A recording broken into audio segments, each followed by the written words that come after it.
guys, magandang araw po. Ito naman po yung spike ko sa Green Island. Variety rin ng spike ko sa microcarpa. Pinakapit ko na sa bato dati. Maliit lang po ito noon mga kabonsai. Ayan, malaki na. So iti-trim din po natin ito para mapanitili po natin sa mga postura.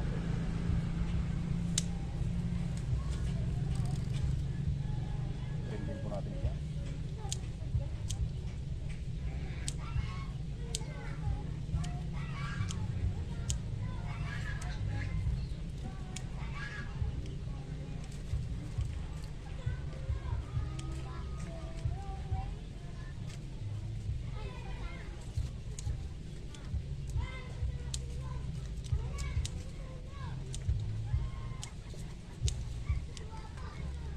Madali lang po nga tumubo yung mga cuttings ito mga kabonsai. Pwede po yung magparami nito.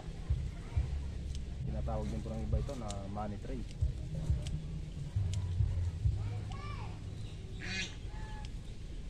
Madagta. Alaman na ito mga kabonsai. Malagkit yung madagta.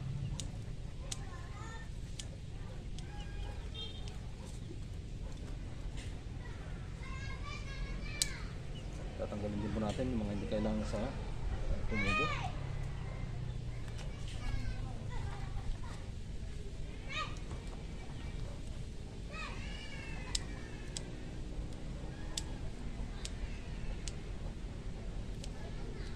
Ayan, tanggalin din po natin yung mga sanga na tumubo dito sa ilalim. Natin yung mga sanga. Hindi na po yung kailangan ng mga bonsai.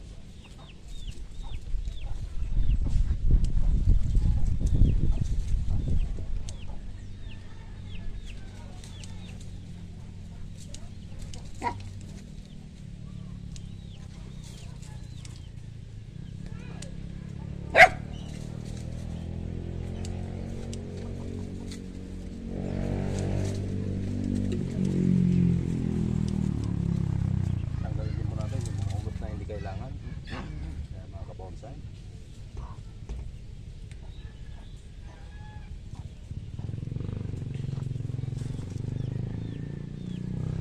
Meron po natin yung abang dito bababa. Galing po natin yung abang.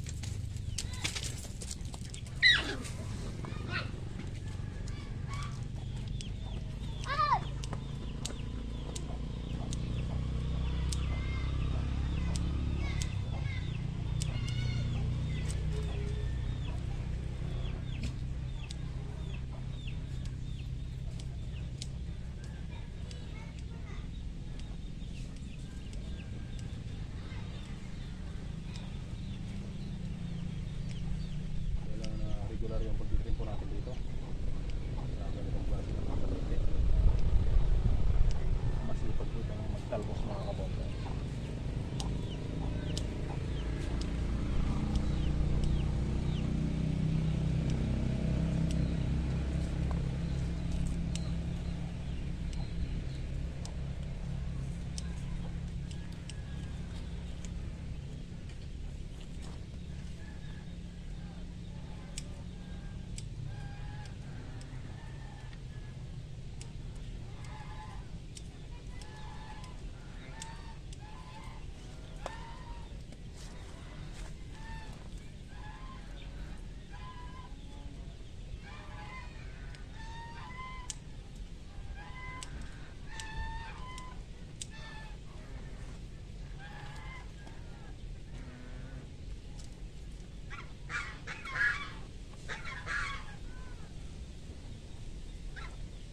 So yung mga bonsai, tapos na yung pag-trim natin.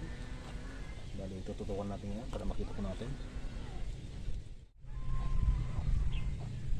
So yan guys, na-trim na po natin yung ating paiko sa Green Island. So yan po siya. Inahayan lang po muna natin to para tumaba yung pababa na yan. Yan po yung mga ugat dati na naglabasan. Ngayon ay medyo malalaki ng mga kabonsai. Ayan, triple 14 lang din po yung ginagamit kong abono dito or pataba.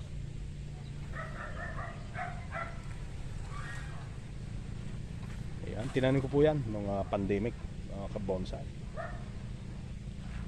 Kinakapit natin sa bato at ang paso po na ginamit natin ay bato rin. Ayan, yung ugat na yan na pinutol na rin po natin, yung isa na yan. Pero may dalawa pa tayong iniwan para masustain niya yung mga nutrient na kailangan dito sa taas. Kasi yung dito lang sa patso na manipis mga kabonsai ay matatagalan po yung kanyang paglaki. Kaya kung may paikos po kayo na bumaba yung ugat ay hayaan nyo lang po. Kung hindi pa abot yung size ng mga sanga na gusto po natin, eh hayaan lang po natin para lumaki.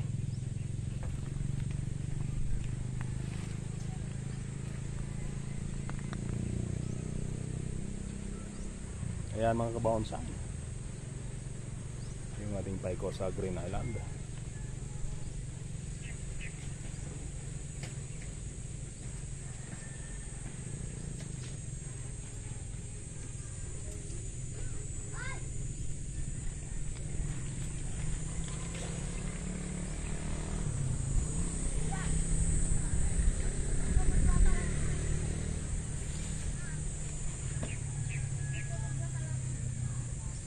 Maraming salamat po sa inyong panonood sa araw na ito. Muli, ito pa paiko sa Green Island. Ayan, ugat po yan mga kabonsai, buhay na ugat. May tinanggal po natin tayo dati dyan na malaking ugat. Ayan, ganyan po yung technique para lumabas yung maraming ugat. Putulin po natin kung gusto natin magpalabas ng maraming ugat sa ating paikos.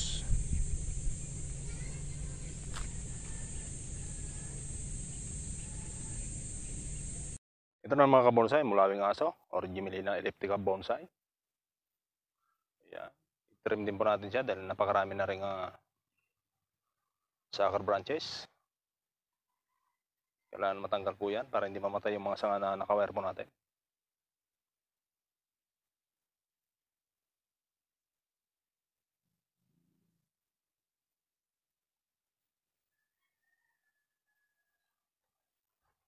Yan, mag-aapat na taon na rin po ito mga kabonsai. Nakuha ko po ito diyan sa construction ng New Clark City dati, diyan sa Capas Tarlac.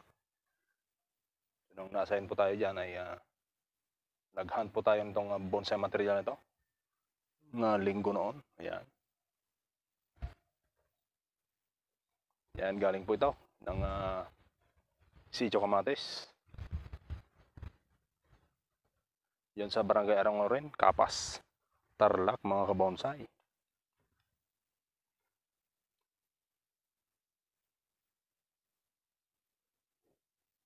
Yan yung tinatawag nating sucker branch mga kabonsai, yung nasa malapit sa ugat. Ayan, water sprout naman pag nandito sa mga sanga-sanga bandang taas. So magkaiba po yung water sprout at sucker branches. Ayan, yan po yung sucker branch mga kabonsai, yung nasa baba or nasa ugat mismo, tumutubo. Ito. Pag sucker branch naman, eh nandito sa mga singit-singit ng mga sanga-sanga na yan mga kabonsai. Yan, magandang araw po.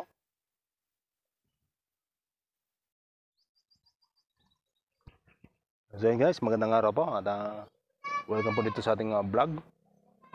Ayan, ititrim po natin ulit itong ating mulawing aso, bonsai.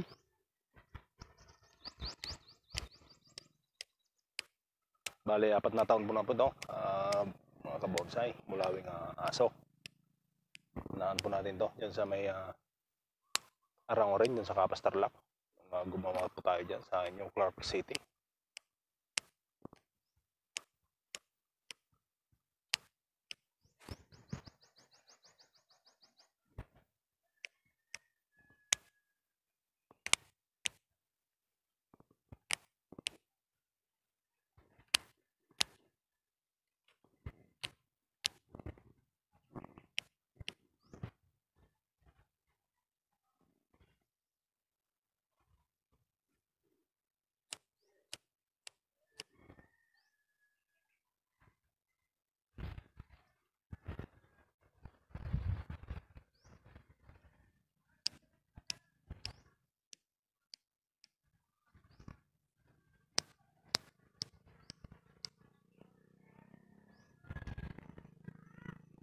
And guys, sucker branch, kailangan matanggal po ito para hindi mamatay itong mga nakawire na sanga po natin dito sa ating bonsai.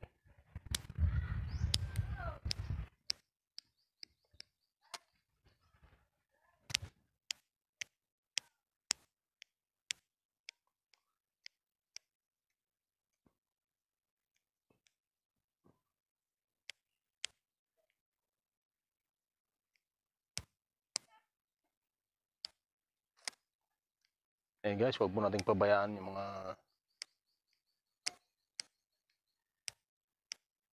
water sprout po natin kasi papatayin niya talaga yung parting nakawire pag mga ganitong mulawing species ng mulawin. Pero itong mulawing aso na to, ang bilis tumubot ang kanyang mga sanga.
So yan guys, tapos na yung ating pag-trim dito sa ating mulawing aso bonsai.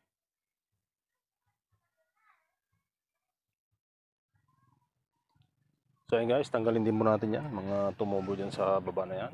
Ayan. Ayan, papatayin po niyan yung mga sanga dito sa bandang taas. Ayan, meron pa sa likod.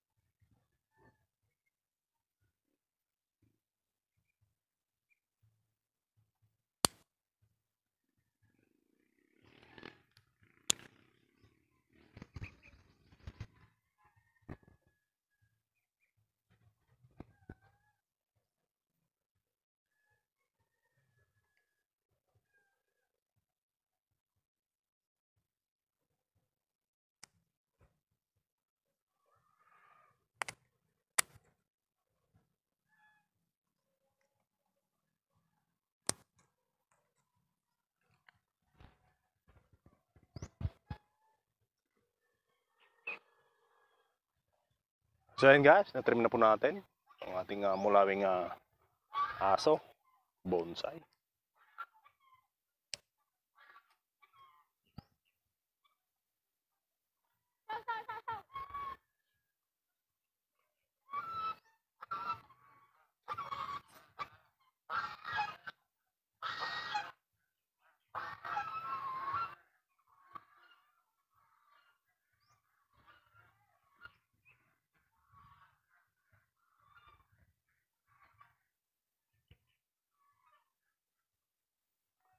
So yan guys, maraming salamat sa inyong panonood sa ating pagtitrim dito sa ating mulawing aso bonsai or Gemellina elliptica.